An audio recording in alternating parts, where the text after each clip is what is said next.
Okay, welcome to Pro Mindset Podcast. Today we have Ben Stille, now with the Arizona Cardinals in the NFL. Ben, I want to welcome you to Pro Mindset today. Appreciate it. All right, Benny, we go back a little bit. Known you and your family for about the last 6-7 years.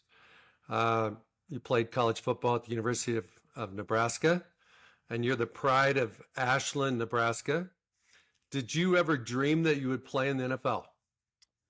I wouldn't say that was my first dream by any means. Growing up, soccer was definitely my main sport.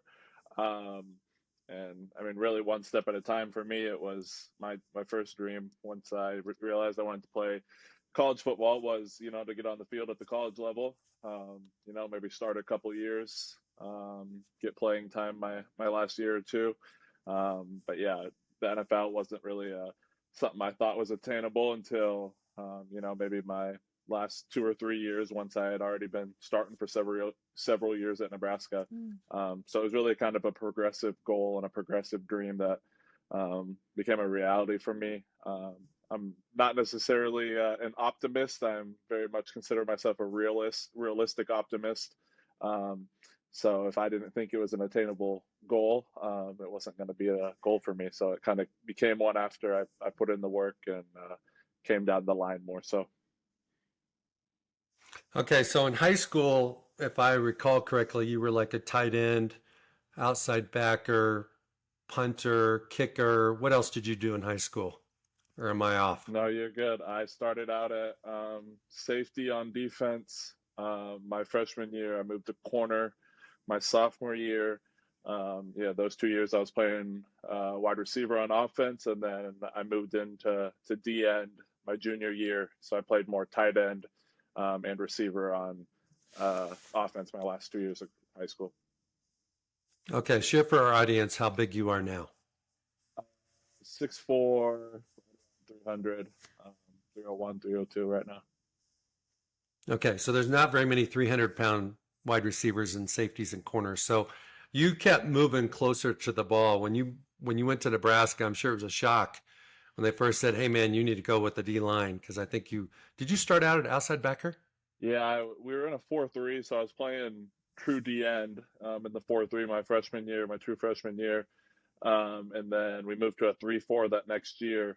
And they're like, well, you're not really big enough to play end to get on the field, but if you play outside linebacker, you can probably get on the field sooner and help us out. So that's really what I did in the spring, that first spring that Bob Diaco got there. And then after spring ball, they were like, yeah, actually, you're just, they didn't think I was good enough. I was doing well enough and picking it up fast enough at outside linebacker. So they were just kind of like, screw it, go back to D end and be a developmental guy. And then they got 3 games into the season that year and weren't really getting the production they wanted. And so they're like, hey, if you can, learn outside linebacker again in 3 days, we'll give you some snaps in the game against Rutger. So that's how I kind of got thrown into the fire my redshirt freshman year, my second year at Nebraska, and hit the field, got some significant snaps, and kind of never looked back from there. Just moved into a starting role after that. Well, I think one of your most pinnacle moments in Nebraska was against Penn State. And I think it was a COVID year, and you deflected a pass by Will Levis, I believe, that won the Huskers the game at the end of the game. Is that fair? Yeah, I was sacking him and he threw it away. Oh, you got it. That's right. You Yeah, sacked him and then he threw it away. That's yeah. right. So they didn't credit me with That was it, close. but yeah, that was the game ender. And yeah, I don't honestly know who the quarterback was actually because they were on their like fourth string quarterback. Well, we may have to look that up, but I think it was Will Levis because he was the second guy that came in that game, if I'm not mistaken. Um, so, but I might be wrong. I might be wrong. Okay, so you now are with the Arizona Cardinals. Share for the listeners, 2022 draft. You were signed by the Miami Dolphins as an undrafted free agent. You made the team. You were on the practice squad. Got called up a couple times. and then the Cleveland Browns came calling and wanted to activate you and bring you up to the active roster. Uh, was it in October, November last year? It was right around Thanksgiving. Yep, November. November. So you took that opportunity. When you get an opportunity to go basically triple your paycheck, you take it. Um, and then you were let go last week and got claimed immediately by the Arizona Cardinals. Kind of walk us through the mindset you've had to have to make these adjustments, to build trust with your coaches, to show value. And you're still in the process of doing that in Arizona. But for a lot of guys, they'll play somewhere for 5 years, they get cut, and then they do get claimed or they get an opportunity and they don't make it because they can't make the adjustment.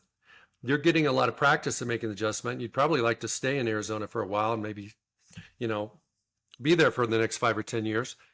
But it's like, how do you make that adjustment? Because you had to make the adjustment quickly a couple times already. Yeah, it's kind of been my whole career. It's how I got like I said, it's how I got onto the field at Nebraska. Was just by being intellectual about the playbook, being able to adapt quickly, learn things quickly, and get things down. I guess I'd say at Miami, it was just for me, the NFL is a lot more about a routine than it is in college. College, they kind of set up your routine for you, but in the league, you have nobody to help you do that, and you have to kind of establish your own routine. So that's really what Miami helped me do. Had some really good vets there that showed me the ropes and helped me establish that. And then, yeah, with Cleveland, I was on bye week with the Dolphins, ready to go on vacation with my girlfriend at the time, and then got called up on, I think it was Tuesday, must have been Tuesday night. So I got called up then, was in, or maybe it was Monday night, and then got called up, was flown to Cleveland Tuesday morning, and then, throwing the playbook at me there. And after that, I was taking, I took probably 25 snaps in the game that Sunday when we played the Bills in Detroit, actually, because that game got moved. So yeah, there was just a whole bunch of variables, but again, it was just me trying to be adaptable, trying to go with the flow. Opportunity doesn't present itself often in this league, so really just have to take advantage when it does. And so yeah, that was really, I was just waiting, being prepared in Miami, and that definitely helped me out once I got to Cleveland. And then yeah, I walked in the facility last Monday morning or Tuesday morning after workouts on Monday. Was getting some breakfast and got the old tap on the shoulder and said the GM wants to see you. So was definitely out of left field, wasn't expecting that at all. And that's just another circumstance where being adaptable, going with the flow, waiting for another opportunity to present itself, and luckily it did with the Cardinals. So just going to keep going about my same process, my same consistent process that I've been going about nutritionally, sleep wise, everything like that. And take that process and apply it to Cardinals, because it's gotten me this far. So that's really the only thing I can cling to is my routine, and control what I can control. Well, you've got a reputation of being very smart, being a hard worker, and not just on the field, but off the field, and kind of share with everybody what your academic, you've won a lot of academic awards, been recognized for, if I'm not mistaken, you were academic All-American. So kind of share with that, because that not everybody in the locker room has the same IQ that perhaps you have. Yeah. I was a finalist for, I was academic all district several times in my career at Nebraska, and which is the final step into being academic All-American. So I was never actually crowned an academic All-American, but I was eligible and eligible for it. Never actually got that accolade, but yeah, was a finalist for several other academic awards. Went to school for nutrition and exercise. Got my undergrad and master's in that. while I was at Nebraska for 6 years or 5.5 or so. Um, and then really just other than that, I don't know what I ended up with GPA wise there. Um, I definitely kept football as my priority. I will say if there was ever a time in college that it came down between the two, I chose football every time. So um, as far as student athlete goes, that's where I put my priority in. But I did my best with the time I had to do well in school. So anyways, I think I ended up with like a 3.7 or so in what is a pretty much a pre-med undergrad study, so not the easiest. But yeah, Okay, let's go back to being a rookie in training camp with the Dolphins last August. What was the toughest and maybe most unexpected, perhaps even a little surprised? Not necessarily negative, could be positive, could be a positive surprise. But what was something that when you were done with training camp and you look back, you're like, wow, that was different than what I expected. And then there's two parts to this question.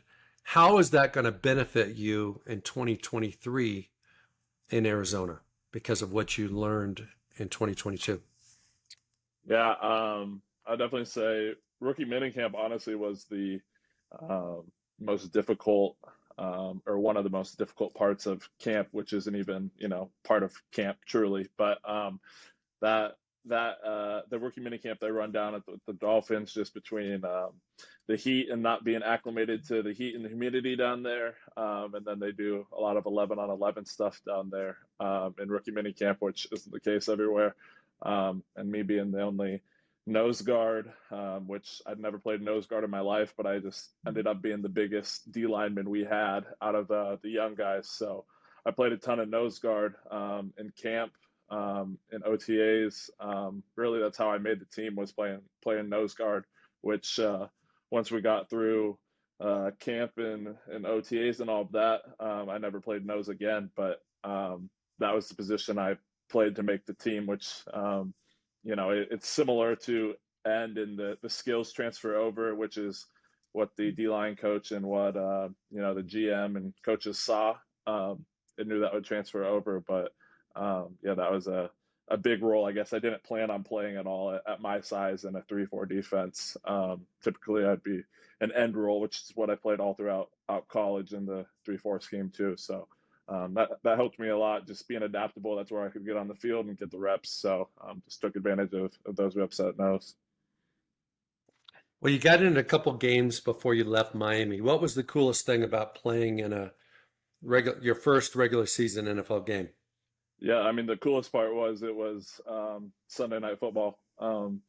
So that aspect of it, anybody that's played games or been to games, night games, just have more juice to them. On top of that, Sunday night football is obviously prime time. There's no other games on, so that's what everyone in the country is watching. So just that whole aspect of it was definitely very cool. So you have a wonderful partner in Samantha, and she has a sports background as well. How has it been having a partner to go with you on this journey where you are bouncing from city to city? And she probably understands a lot of what you're dealing with more than most. How would you describe that? Yeah, without a doubt. It's definitely my rock in this whole situation. There's guys, there's a lot of guys actually in my position that my age or rookie class. And while I was in Miami, I think there was only like one other guy that had a significant other at the time, and the rest of them are single guys. Which is just a completely different stage of life. I think it would be extremely difficult going through this process. I mean, I've moved in the last 365 days. I've moved 5 times now, from Nebraska to Miami to Cleveland, back to Colorado, and then back to Cleveland, and now to Arizona. So they weren't small moves by any stretch of the imagination.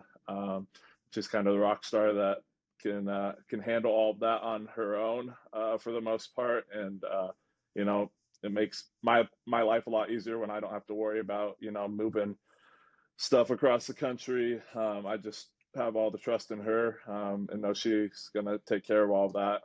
So it frees me up a lot just to be able to focus on football, which is extremely helpful. Absolutely. Okay. So in your memory bank, when you think about some of the vets in Cleveland and Miami particularly, and you think of that guy that has figured it out. You know, he's played in the league 7, 8, 9, 10 years. Maybe his athletic abilities have diminished a little bit, but he's still a primetime player. What have you learned from guys like that that's going to help you in your career moving forward? Uh, yeah, I mean, a lot of it is, I mean, any of the, I'd say, I don't know, 90+% of the dudes that have made it, over the NFL average career have extremely good routines. There's a few guys that are freak athletes that can just show up and get it done on game day, but those guys, most of them have just great routines. They have just kind of vet knowledge, little tricks they have, little, things they've just figured out. Verbiage wise and whatnot, that anything they can do to gain an advantage while they're playing from team to team.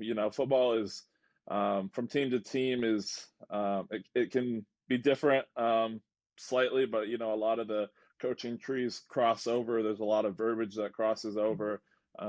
Somebody's got a connection somewhere that has a tip or a cue on a guy, which can be the difference, between you making plays and not making plays. So I think that part of the game, especially for me, as a guy that's not, considered one of the most athletic dudes in the NFL by any stretch of the imagination, just to use all those advantages I can is definitely going to help me prolong my career.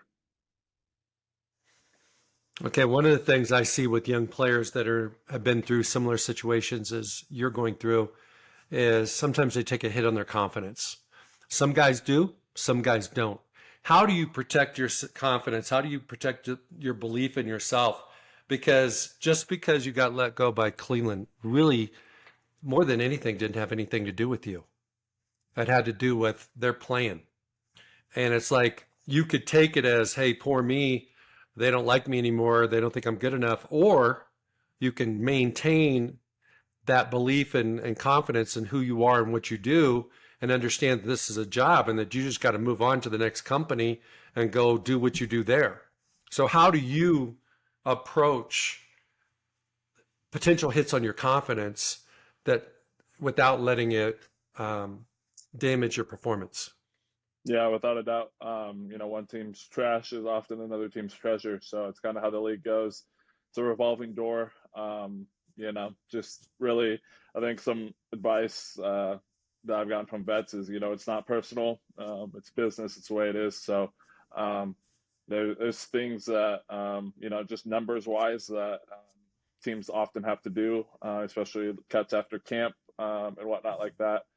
The talent level from team to team varies. When I was in Miami, they had a really strong roster, and there was some good dudes, some real good players that had, been in the league for 5+ years, not making rosters while they were there, just because the sheer numbers game. It comes down to 53 dudes making the roster, and there's a huge influx of college guys coming in year after year. So, just controlling what I can control. I'm going about my process, and until I've been to all 32 teams at the same time with any given situation, I truly don't know, what that room is like and if there's an opportunity for me. So you never know. It changes day to day, the situation in every room, and I'm just going to exhaust every opportunity I have. Well, self-discipline is part of everybody's routine. And you've shared a couple times that your routine and evolving it, creating it, refining it has helped you um, perhaps be more prepared, be more stable, be more consistent. Um, what would you like to share that has become a staple of your routine that helps you have more discipline? Like, what are you doing now that when you're done playing, you're never going to do again? I mean, are these lifetime habits or are these NFL habits? I don't know that there's a difference for me. Um, if I know that it's good for me in my current stage of life, there's no reason that it wouldn't benefit me as a ex retired professional athlete. So in my mind, they're one and the same, and I'm more concerned with just optimizing, my routine, my life, my body. Regardless of what stage in life I'm in. I'm still going to get my 10 hours of sleep when I'm done playing football. You can ask Sam how much I am, I guess, obsessed with my routine, and things that get in the way of it really bug me. Um, so, I mean, the other weird thing that I have that not a lot of people do is my smoothie I do every day for my fruits and vegetables. I just blend all my fruits and vegetables and supplements up into a smoothie every day and get them that way, because I know I need vegetables, but I hate eating them. So that's my way of going about it, which, yeah, definitely will still be something I do after ball too. So I don't think it'll change for me much after football. Definitely try to slim down. Don't want to be 300 pounds for the rest of my life for health reasons, but other than that, I don't think much will change. So you use the blender as your cheat code for getting in your veggies, man. Yep. That's crazy. Okay, let's go back to training camp. And all the rookies are starting to kind of like have these little convos about, hey man, you think you're going to make it? I think so and so might make it. How did you handle that as a rookie? And how will you handle it differently moving forward? Um, I'd say it's somewhat of a. I mean, after a while, you're all going through it together, and so you as a rookie class definitely tend to bond, just because you're in the same situation, going through stuff like that. Um, but I could tell you the dudes from after 1 week, after 2 weeks, who was going to make the team, with pretty much 95% accuracy. Um, Why? How? I mean, it's just the dudes that you can tell who's serious about ball and who's not. You can tell the guys that were able to get by with um, things in college that weren't beneficial for football, and are still going to try to continue to do them. You can see guys just from training, working out, work ethic, all that. Dudes that are going to, that are going to cut reps, dudes that are going to skip sets. You can get away with it in college because talent's not as high, but you can pretty quickly just realize dudes that aren't going to make it, dudes that are concerned with things that aren't beneficial to football. Guys that are going out before workouts, guys that are hitting the casino all the time and spending their energy in the wrong place.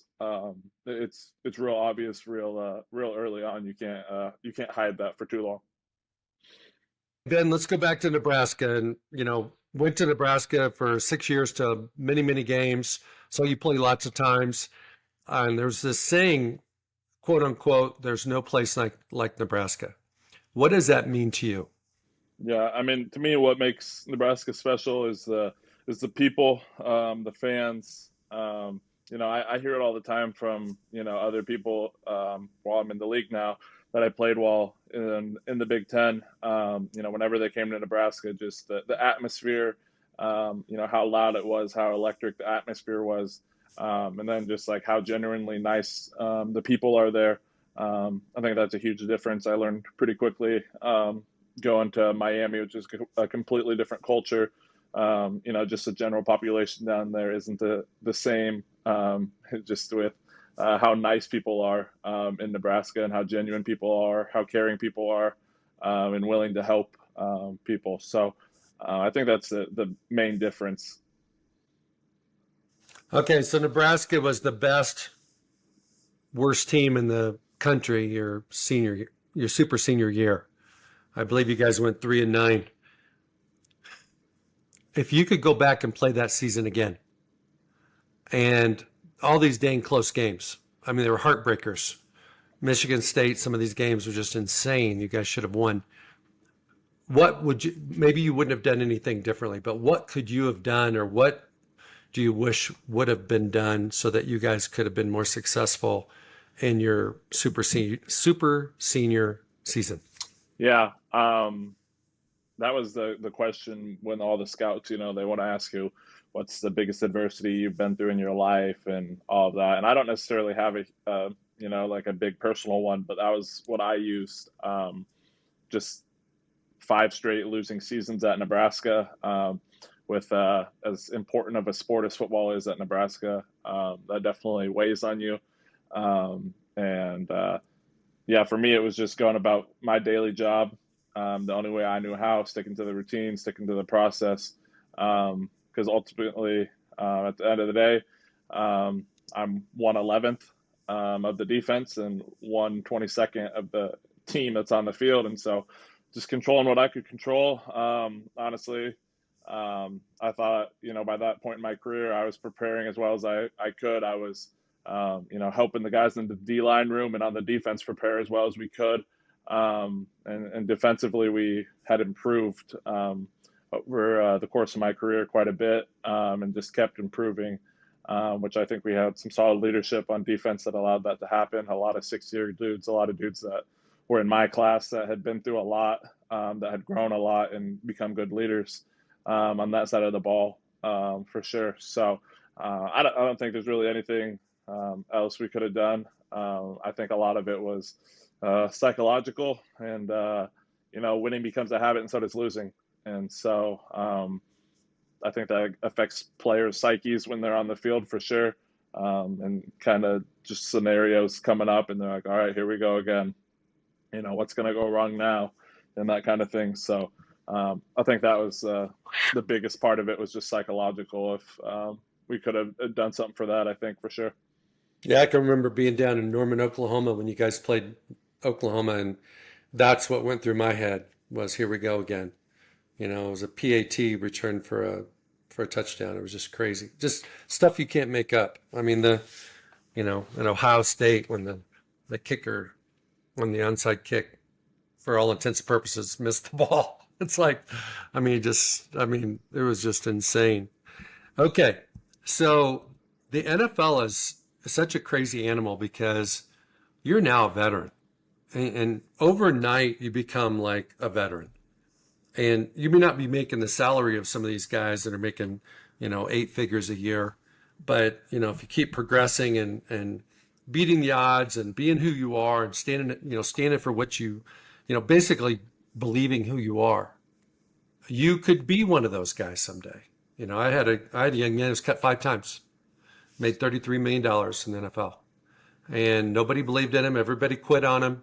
The most important person that didn't quit on him was himself, and that's the thing you got to do, and anybody in your situation. But when you get calls from guys from college and they say, "Hey man, what do I got to do to make it? What do I got to do to get drafted? What do I got to do to make a roster?" What would you tell somebody that called you with those types of questions? Yeah, actually had a teammate, reach out that ended up going undrafted to Miami, um, and reached out kind of with that exact question. Anything I could give him, any tips for while he's down there, and that advice is probably a little more team specific, but really, I think the biggest part is just developing a routine that, no matter what the circumstances are, that can't be broken. I think Wes Welker, he would coach receivers down at Miami and gave us a talk during camp, and his kind of rule with his family throughout his obviously very successful career was don't mess with his Monday through Friday.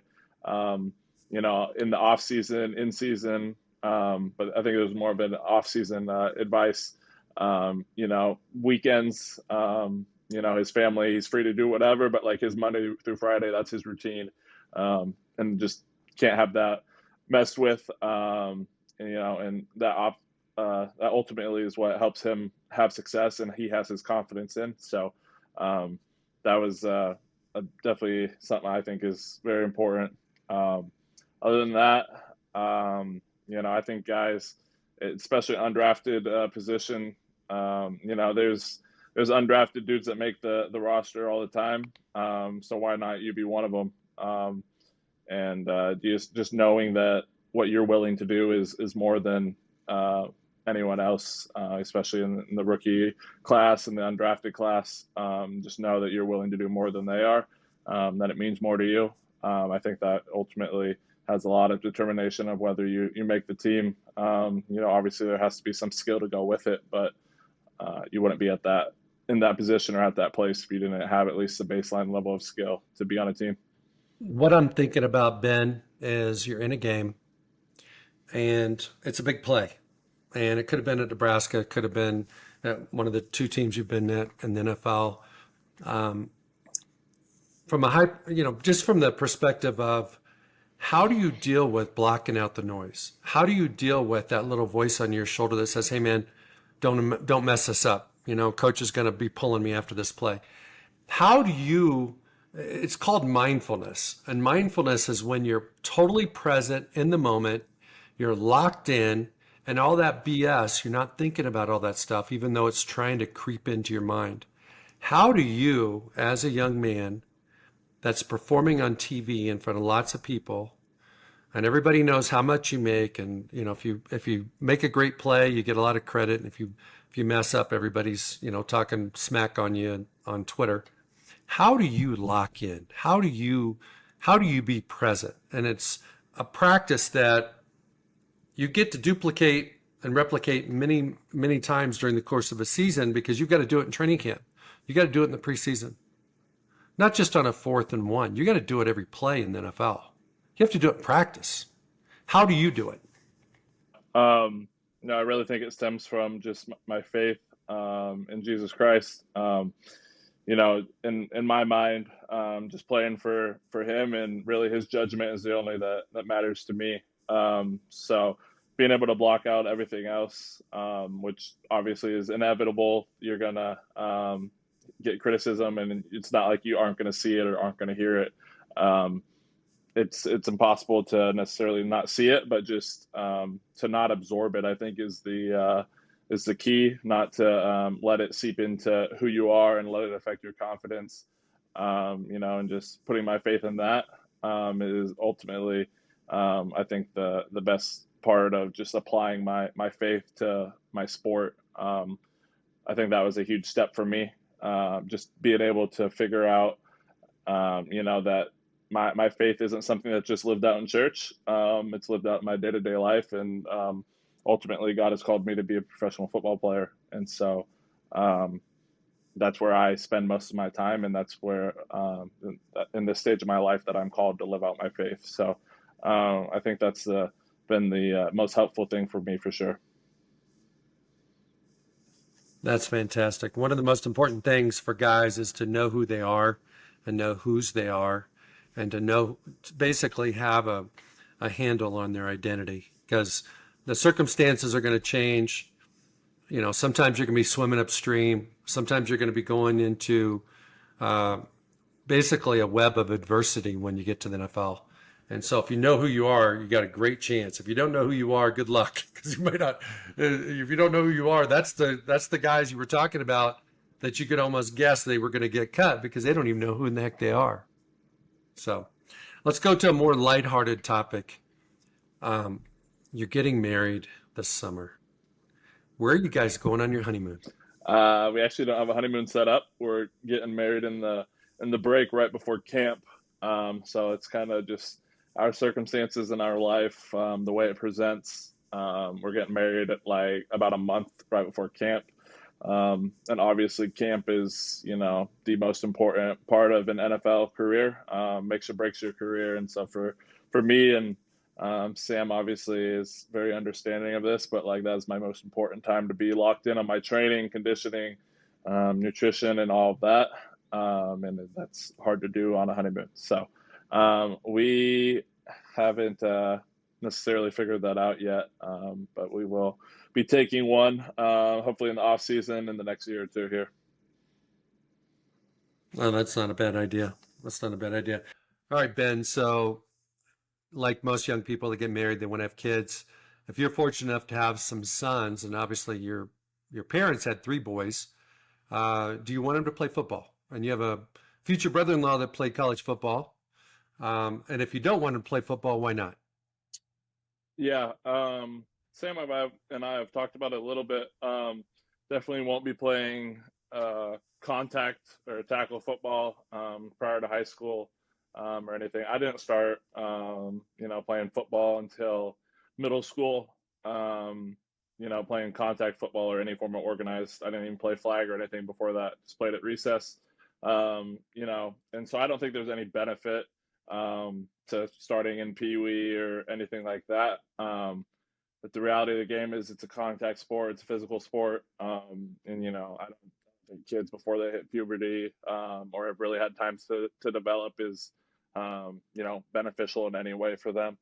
So yeah, I think just a lot of people, they don't have the long game in mind when they're allowing their kids to play a sport like that, or even the kid themselves. The reality is I've been playing since seventh grade, so that's 6 years of um, you know pre-college ball tackle, and then that's 6 years of college ball.